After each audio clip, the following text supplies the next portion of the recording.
মোর air মোর লাইটের আলো বাতাসময় জগতে আপনাকে স্বাগত।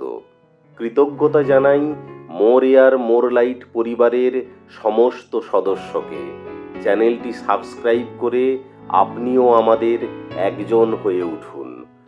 মা বাবা গত হওয়ার পর অদ্বৈত আচার্য গয়ায় যান পিণ্ড দিতে। সেখানেই তাঁর সঙ্গে মাধবেন্দ্রপুরীর দেখা। এ বুঝি মহাকালের নির্দেশ। এই মহৎ সাক্ষাৎই ভারতবর্ষে ভক্তি ধর্ম প্রচারের ভবিষ্যৎ ভূমিকা। পরে নীলাচলে যাবার পথে শান্তিপুরে এলেন মাধবেন্দ্র। মাধবেন্দ্রের প্রেমাবেশ দেখে অদ্বৈত আচার্যের আনন্দ আর ধরে না। বললেন, আমাকে দীক্ষা দিন। মাধবেন্দ্র দীক্ষা দিলেন। গয়া থেকে কাশী গেলেন অদ্বৈত। সেখানে সন্ন্যাসী বিজয়পুরীর সঙ্গে দেখা। বিজয়পুরীও পরে চলে এলেন শান্তিপুর। অদ্বৈতকে ভাগবত পড়ে শোনালেন। অদ্বৈত জিজ্ঞেস করলেন, একটি বালককে দেখতে যাবে? কোথায়? নবদ্বীপে। কে সে বালক? আহা, একবারটি দেখে এসো না। বালক গৌরাঙ্গকে দেখতে বিজয়পুরী নবদ্বীপ গেলেন। কাশী থেকে মথুরা এসে পরিক্রমা শুরু করলেন অদ্বৈত। পরিক্রমা করতে করতে পেয়ে গেলেন একটি কৃষ্ণ বিগ্রহ, মদন মোহন। একটি বটগাছের নিচে অভিষেক করে তাঁকে স্থাপন করলেন। যতদিন আছি ব্রজধামে নিত্য এর সেবা করব। কিন্তু তারপর কি হবে? মথুরার দামোদর চোবে এবং তাঁর স্ত্রী বল্লভা এসে ধরলেন অদ্বৈতকে। এ বিগ্রহ আমাদের দিয়ে দিন। একে আমরা ঘরে নিয়ে গিয়ে সেবা পূজা করি। ঘরের আচ্ছাদনে যেতে বুঝি ইচ্ছে হয়েছে বিগ্রহের। অদ্বৈত দিয়ে দিলেন। কিন্তু আমি কি নিয়ে থাকি? বিশাখা অঙ্কিত কৃষ্ণের চিত্রপট পেয়ে গেলেন অদ্বৈত আচার্য। তাই নিয়ে তিনি ফিরলেন শান্তিপুরে। দীক্ষা দেওয়ার পর মাধবেন্দ্র দেখলেন সেই কৃষ্ণপট। বললেন, আরেকজন কই? আরেকজন? হ্যাঁ, আরেকজনকে চাই। বলে মাধবেন্দ্র রাধিকার একটি চিত্রপট এঁকে উপহার দিলেন অদ্বৈতকে। বললেন, যুগল মূর্তির আরাধনা করো। যুগল মূর্তি? সেই দুই কি এক হয়ে উঠবে না? একদিন লাউড় থেকে দিব্যসিংহ এসে হাজির। মুখে অবিরল কৃষ্ণ নাম। বলা যায় কৃষ্ণানুরাগের নাম ও মূর্তি। বললেন, গঙ্গা তীরে নিরালায় কুটির নির্মাণ করে অবিচ্ছিন্ন কৃষ্ণ নাম জপ করতে এসেছি। একবার দেখে যাই তোমাকে। এ কি দিব্যসিংহ নাকি কৃষ্ণদাস? অদ্বৈত আনন্দিত অন্তরে বললেন, তুমি কৃষ্ণদাস। তোমার নাম কৃষ্ণদাস রাখলাম। যে কৃষ্ণদাস সেই হয়তো দিব্যসিংহ। কৃষ্ণদাস ফুল্লবাটিতে কুটির তৈরি করে কৃষ্ণ নাম জপ করতে বসলেন। হরিদাস এসে মিললেন অদ্বৈতের সঙ্গে। বুড়হন গ্রাম থেকে প্রথমে এলেন ফুলিয়ায়, পরে শান্তিপুরে। অদ্বৈত তাঁর পিতৃসাধ্যে হরিদাসকে নিমন্ত্রণ করে বসলেন। আত্মীয় কুটুম্বেরা মাথায় হাত দিয়ে বসলেন। এ কি করেছ তুমি? হরিদাস যে যবন। হরিদাস কৃষ্ণ ভক্ত, কৃষ্ণদাস। দিনে 3 লক্ষ অভঙ্গ হরিনাম করে। সে বেদবিদ ব্রাহ্মণের চেয়েও শ্রেষ্ঠ। আত্মীয় কুটুম্বেরা অদ্বৈতের ঘরে পাত পাড়ল না। অনেক বিনয়ের পর সিধে নিতে রাজি হলো। তাই দাও, যে যার বাড়িতে রান্না করে নেব। তোমার গৃহে অন্ন গ্রহণ করতে পারবো না। নিমন্ত্রিতেরা চলে গেলেন সিধে নিয়ে। গৃহের অন্ন পড়ে রইল। সবান্ধবে উপোস করে রইলেন অদ্বৈত। তারপরে নামল বৃষ্টি, মুষল বর্ষণ। তার ফলে গ্রামের সমস্ত আগুন নিভে গেল। আগুনের অভাবে ব্রাহ্মণের দল চোখে অন্ধকার দেখল। পরদিন তারা অদ্বৈতের দরজায় গিয়ে উপস্থিত হলেন। কাতর মুখে বললেন, আমাদের কালকের বাসি অন্নই খেতে দাও। খাওয়াবার পর অদ্বৈত তাঁদেরকে হরিদাসের গোফাতে মাটির নিচেকার ঘরে নিয়ে গেলেন। সবাই দেখলেন সেই অঝোর বর্ষণেও হরিদাসের মৃৎপাত্রে জ্বলন্ত আগুন। শত দুঃখ দৈন্য ক্লেশ কষ্টের মধ্যেও হরিদাসের অন্তরে জ্বলন্ত ভক্তি। সবাই বুঝলেন তখন অদ্বৈতের মহিমা। অদ্বৈত এবং হরিদাসের মিলনে বিরাট শক্তির বিস্ফোরণ ঘটল। ভেসে গেল জাতি কুলের বেষ্টনী। ভক্তির জগতে মানুষে মানুষে ব্যবধান রইল না। কিন্তু সংসার আসক্ত মানুষ যে বহির্মুখী হয়ে রয়েছে, যেন পেঁচা তার কোটরের মধ্যে চোখ বুজে বসে আছে। এমন স্বচ্ছ দিনের আলো তাই দেখতে পাচ্ছে না। চারদিকে শুধু অনাচার আর অভক্তি, শুধু কৃত্রিম অনুষ্ঠানের বাহুল্য। উপায় কি? জগৎ তৃপ্ত হবে কিসে? কিসে তার দাহ যাবে, ঘোর কাটবে? যদি কৃষ্ণ আরেকবার আসতেন, যদি ঢালতেন তাঁর প্রেম ও ভক্তির ধারা জল, সেই আশারেই তবে জগতের আসান হতো। অদ্বৈত গঙ্গাজল আর তুলসী দিয়ে কৃষ্ণের পূজা করেন, আর প্রেমাপ্লুত কণ্ঠে ডাকেন, তুমি এসো, তুমি অবতীর্ণ হও। তুমি যদি ভক্তির বিস্তার করো, তাহলেই মানুষের নিস্তার হবে। অদ্বৈতের প্রেম হুঙ্কারেই গৌরাঙ্গের আবির্ভাব। নবদ্বীপে টোল খুলেছেন অদ্বৈত আচার্য। শুভদিনে ফাল্গুনী পূর্ণিমায় প্রকট হলেন গৌরহরি। অদ্বৈত তাঁর স্ত্রী সীতাদেবীকে বললেন, একদিন গিয়ে শিশুটিকে দেখে এসো। সীতা গেলেন শচীগৃহে। ধান দূর্বা দিয়ে আশীর্বাদ করলেন, যাতে অপদেবতার দৃষ্টি না পড়ে, তেতো লাগে। তাই তাঁর নাম রাখলেন নিমাই। ভালো নাম হলো বিশ্বম্ভর। প্রেমে সমস্ত বিশ্ব ভরে দেবেন বলেই ওই নাম।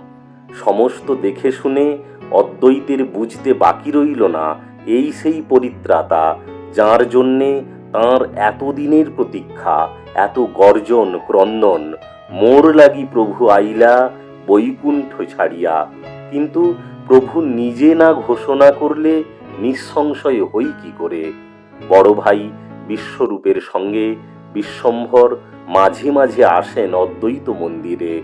বিশ্বরূপ আসেন শাস্ত্র শিখতে, আর বিশ্বম্ভর আসেন দেখা দিতে। সংসারে বিরক্ত হয়ে বিশ্বরূপ সন্ন্যাসী হয়ে চলে গেলেন। শচীমাতার মনে হলো অদ্বৈতই তাঁকে সংসার ছাড়তে পরামর্শ দিয়েছেন। কে জানে নিমাইকেও তিনি সেই পথের পথিক না করেন। অদ্বৈতের প্রতি শচীমাতা অপ্রসন্ন হয়ে রইলেন। গয়া থেকে ফিরে কৃষ্ণ প্রেমে উন্মাদ হলেন গৌরাঙ্গ। রামাই পণ্ডিতকে বললেন, রামাই, অদ্বৈত আচার্যকে গিয়ে খবর দাও, বলো যাকে তিনি চেয়েছিলেন সে এসেছে। তিনি যেন পূজার শয্যা নিয়ে সস্ত্রীক চলে আসেন। অদ্বৈত আচার্য রামাইকে বললেন, দাঁড়াও, ঠাকুরের ঠাকুরালি দেখি। আমি নন্দন আচার্যের ঘরে লুকিয়ে থাকব, আর তুমি গিয়ে প্রভুকে বলো অদ্বৈত এলো না। রামাই তেমনি বললেন প্রভুকে। তারও ভাবখানা দেখি না কাণ্ড কি দাঁড়ায়। অন্তর্যামী প্রভু নির্বিকার মুখে বললেন, যাও, নন্দন আচার্যের বাড়ি থেকে তাকে নিয়ে এসো। রামাই তক্ষুনি ছুটলেন নন্দন আচার্যের বাড়ি। অদ্বৈতকে বললেন, চলুন, ধরা পড়ে গেছেন। অদ্বৈত ভাবলেন, কে ধরা পড়ল? শ্রীবাসের ঘরে গিয়ে দেখলেন বিষ্ণু খট্টায় বসে আছেন শ্রী গৌরাঙ্গ। নিত্যানন্দ ছাতা ধরে আছেন, গদাধর তাম্বুল জোগাচ্ছেন, সর্বপ্রাণনাথ বলে ভক্তেরা স্তুতি করছে। অদ্বৈত মাটিতে লুটিয়ে পড়লেন। গৌরাঙ্গ তার মাথার উপর পা রাখলেন, নিজের গলার মালা অদ্বৈতের গলায় পরিয়ে দিয়ে বললেন, বর চাও, বর নাও। অদ্বৈত বললেন, তোমাকে দেখলাম, তোমাকে পেলাম, এতেই তো আমার সমস্ত অভীষ্ট পূর্ণ হলো। এর বাইরে আবার বর কি? তোমার জন্যই তো আমি গোচর হলাম। বললেন গৌরহরি, আর ভক্তি বিলোবার জন্যই আমার সব কিছু। তাহলে এমন ভক্তি দাও যাতে ব্রাহ্মণে চণ্ডালে কোলাকুলি করে। গৌরাঙ্গে অদ্বৈতের প্রভু বুদ্ধি, এই তো স্বাভাবিক। কিন্তু না, অদ্বৈতে গৌরাঙ্গের গুরু বুদ্ধি। লৌকিক লীলায় মাধবেন্দ্র গৌরাঙ্গের গুরুর গুরু, আর অদ্বৈত সেই মাধবেন্দ্রের শিষ্য। সুতরাং অদ্বৈত আচার্য গৌরাঙ্গের গুরু, ঈশ্বরপুরীর গুরু ভাই। সেই অর্থে অদ্বৈত আচার্য নিশ্চয়ই গৌরাঙ্গের প্রণম্য। গৌরাঙ্গ তাই অকুণ্ঠে প্রণাম করলেন অদ্বৈতকে। কিন্তু এটা অদ্বৈতের মনঃপুত নয়। তাঁর কাছে গৌরাঙ্গ হচ্ছেন কৃষ্ণ, আর কৃষ্ণ দাস হবার আনন্দ কোটি ব্রহ্মসুখের চেয়েও বেশি তাঁর কাছে। সুতরাং তাঁর ভৃত্য হওয়াতেই তৃপ্তি, পদতলে প্রণামে ধূলি ধূসর হওয়াতেই আনন্দ। বড় স্বাদ হলো প্রভু তাঁকে শাস্তি দেন। শাস্তি পেলেই তো বুঝতে পারবেন যে তিনি দিনহীন, নিকৃষ্ট, অবজ্ঞেয়, তিনি ভৃত্য মাত্র। কিন্তু কি করে প্রভুর আক্রোশকে তিনি ডেকে আনবেন? অদ্বৈত শিষ্যদের সামনে যোগ বাশিষ্ঠ পড়তে বসলেন। ভক্তির ওপরে জ্ঞানের প্রাধান্য স্থাপন করলেন। বললেন, জ্ঞান বিনে ভক্তির শক্তি কোথায়? ভক্তি হচ্ছে দর্পণ, জ্ঞান হচ্ছে চোখ। যার চোখই নেই তার দর্পণে কাজ কি? গৌরাঙ্গের কানে খবর গিয়ে পৌঁছল, এই কথা ভক্তির চেয়ে জ্ঞানকে বড় করেছে, অসারকেই সারভূত বলে প্রচার করেছে। দাঁড়াও দেখাচ্ছি। ভীষণ ক্রুদ্ধ হয়ে প্রভু ছুটলেন শান্তিপুর। অদ্বৈত টের পেলেন মহারুদ্র আসছেন তাঁকে শাসন করতে। আমি তো তাই চাই, তাঁর হাতের শাসন পীড়নেই তো আমার ঘনিষ্ঠ আনন্দ। গৌরাঙ্গকে আরো বেশি করে খেলাবার জন্যে ঘরের পীড়ার ওপর বসে অধিকতর উৎসাহে জ্ঞানের শ্রেষ্ঠত্ব ব্যাখ্যা করতে লাগলেন। গৌরাঙ্গ এসে গর্জন করে উঠলেন, নাড়া, বলো জ্ঞান আর ভক্তির মধ্যে কে বড়? এ কে না জানে? নিশ্চিন্ত মুখে বললেন অদ্বৈত, সর্বকালে জ্ঞানই বড়। যার জ্ঞান নেই তার শুধু ভক্তি দিয়ে কি হবে? ভক্তি দিয়ে কি হবে? ক্রোধে বাহ্য পাশরিলা শ্রী শচীনন্দন পীড়া হতে অদ্বৈতকে ধরে টেনে এনে উঠোনে ফেলে দুই হাত দিয়ে তাকে প্রবল কিল চড় ঘুষি মারতে লাগলেন গৌরাঙ্গ। যত মার খান ততই সুখ পান অদ্বৈত। বোঝেন, এই তো ঠাকুর, এই তো ঠাকুরের ঠাকুরালি। শাস্তি বিধানের পর গৌরাঙ্গ অদ্বৈতকে ছেড়ে দিলে তিনি মহানন্দে নাচতে লাগলেন। জ্ঞানের চেয়ে ভক্তি বড়, ভক্তি বড়, ভক্তি দিয়েই সব কিছু হবে। ভক্তা সর্বং ভবিষ্যতি। মহাপ্রকাশের দিনে সকলকে প্রেম দিলেন মহাপ্রভু, শুধু শচীমাতাকে দিলেন না। সে কি? শচীমাতার কি অপরাধ? শচীমাতা বৈষ্ণব অপরাধ করেছেন, অদ্বৈতের প্রতি অপ্রসাদ পোষণ করেছেন। হ্যাঁ, মনে পড়েছে, বড় ছেলে সন্ন্যাসী হওয়ার পর ছোট ছেলেও বুঝি সন্ন্যাসী হয়, এর জন্যে অদ্বৈতের ওপর দোষারোপ করেছেন। সেই অপরাধের শাস্তি এই প্রেম না পাওয়া।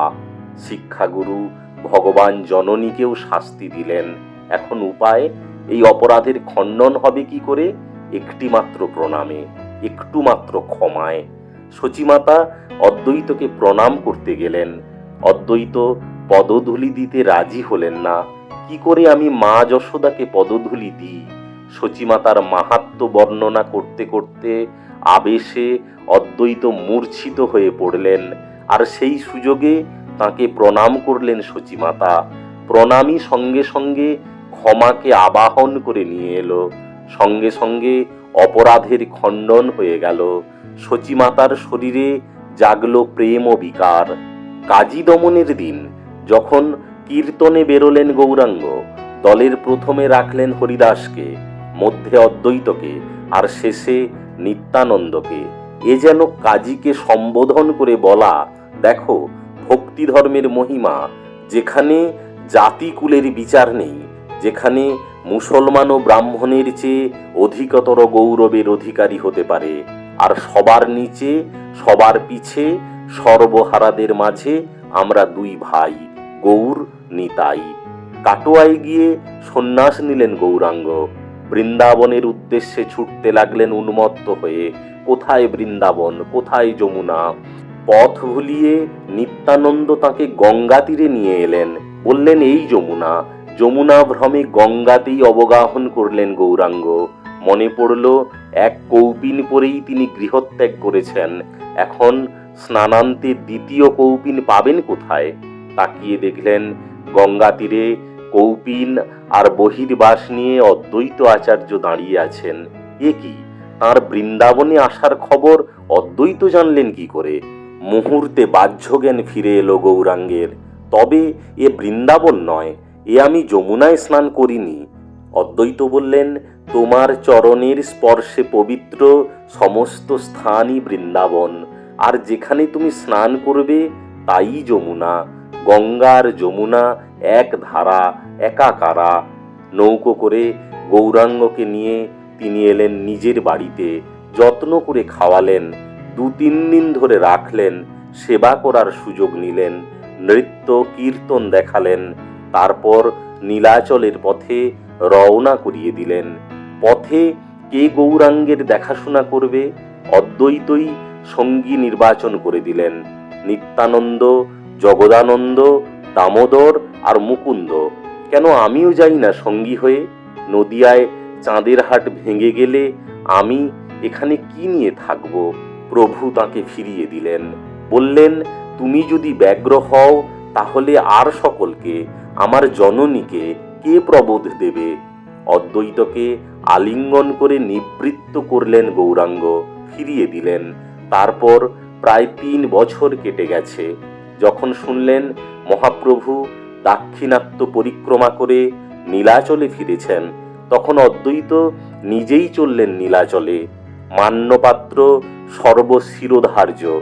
অদ্বৈতকে মহাপ্রভু সম্বর্ধনা করলেন, বললেন, তোমার আগমনে আমি এতদিনে পরিপূর্ণ হলাম।